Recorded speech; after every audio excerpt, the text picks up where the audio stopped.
Ako si Isa Mariel L. Laugo, 17, from Cabanatuan City. Namana ko rin po yung pagkanta ko po sa daddy ko po. Meron din po siyang banda. Tapos, sinasama niya po ako sa mga gig po nila minsan para po ma-expose po ako sa tao.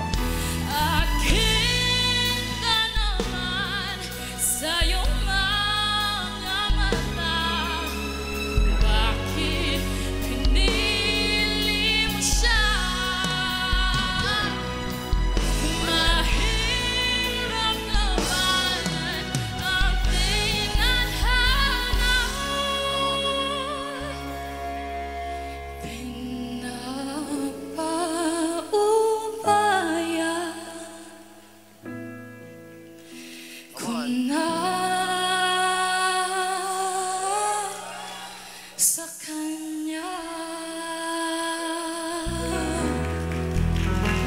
Di lang ako umikot kanina kasi parang feeling ko, kulang lang siguro ng konting time. Kasi kanina parang feeling ko, nauunahan ka ng kaba mo.